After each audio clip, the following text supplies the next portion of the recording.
Ross, Levi, thank you very much for joining us. I really appreciate it. My pleasure. So we're having reports today of a sort of a hot meeting that took place over the weekend between Senator Sampson and the Stonewall Democratic Club, which is a downstate organization. And these advocates were very upset with the Senate Democratic leader because A, he won't commit to bringing marriage back to the floor, but B, he has said right here, actually, he was right there. He said that he is committed to supporting all of his incumbents, including the 6 remaining who voted no, and that is antithetical to your organization and other LGBT advocates. Yeah, I mean, for us, we've had a pretty consistent message throughout this election season, and we're going to, which is it's not about whether there's an R or a D after your name. It's about whether you are an out and strong and public supporter of LGBT equality and justice in terms of marriage equality, in terms of transgender non-discrimination, in terms of all the issues that our community is concerned about. So for us, we're focused like a laser beam on these elections and getting good people elected to office. And that's what we're going to be spending our time and our resources on. Well, if that is in fact the case, then you could argue that you should be trying to get rid of all 29 remaining Republicans because none of them have actually ever gone on the record in terms of marriage. I know you don't like to talk about a single issue. Correct. But nevertheless, that is the biggest issue that the advocacy groups have, is it not? That and the transgender non-discrimination law, which is really important. I mean, there are people in New York who can't keep a job, who are getting kicked out of their homes, who are being denied service in a restaurant simply because of who they are in terms of being transgender. So that's equally egregious. We're fighting on both those issues very forcefully.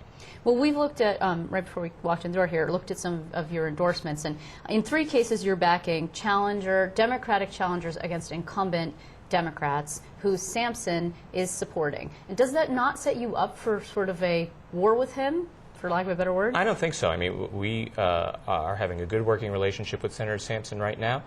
We were able to achieve some important victories for our community just this session. The passage of the Dignity for All Students Act, which will protect all students, including LGBT students, from bias harassment in schools. It's the first time that gender identity expression will ever be in New York state law.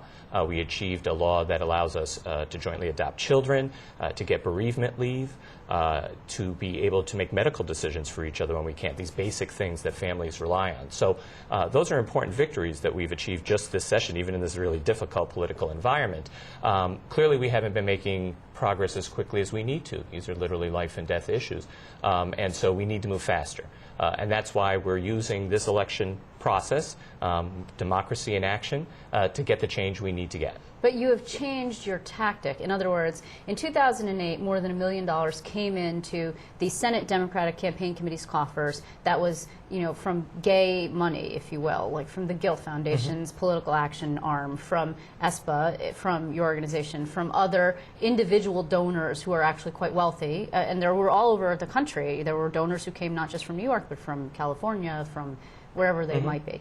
Because there's been a shift in the approach, right? It used to be that you were focused on federal down. Now the idea is to focus on the states up in hopes of pushing same-sex marriage equality up to the federal level? You're talking to a statewide organization, so we've always been about statewide. Right. As a matter of fact, while some folks have focused on the federal government, we in the states have been saying for years that, in fact, this is where the action is. The Christian right has known that for a long time. Right, well, which is why they were so successful in getting George Bush reelected. Right.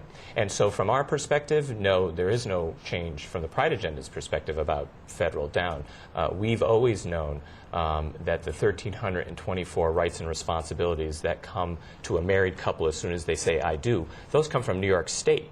Now, granted, there's another 1,138 that come from the federal government, and those are equally important. But in marriage, even more so than many other issues, the action really is in the state. Okay, but the money that this sort of channel of money, and much was written about it, because in '08, the push was to flip the Senate into Democratic hands in hopes of getting marriage. Now, as it turned out, that didn't work because we saw marriage come up for this historic vote in the Senate, and it died, 38-24. So now the approach is, we're not going to give you our money just to do what you will with, because Senator Sampson is using the money to back Democrats who voted no on marriage. Well, clearly what has to be different this time is we are not comfortable endorsing candidates who have given, at best, squishy answers on things like marriage. And that hasn't always been the case. There have been legislators that have gotten away with saying, well, I'm generally against discrimination. I'm not going to say yes or no to marriage. I want to talk to my constituents. That's not the case. We are not endorsing anyone this election who won't answer yes or no on the marriage question, or on the issue of transgender non-discrimination and a number of other issues as well. So that certainly is a change, that we are looking for candidates that are going to be out and open with their support. Our community's been done with the closet a long time. We need our supporters to be as well. And if anybody is going to dare take the support of this community and then vote against it, we can't let that happen again. Okay, so well, first of all, what did that happen? Because there was a feeling, I know, for example, Joe Adaba, who's a Queens senator, that he was maybe a little squishy in his answers, and then subsequently voted no. I notice he is not here. But nor have you endorsed Anthony Cuomo, who is his Republican challenger, I would assume because he's a no vote on marriage. So does that mean that there's no endorsement to come in that particular race? We don't know. We have another whole round of endorsements to go even before the primaries. There'll be more after.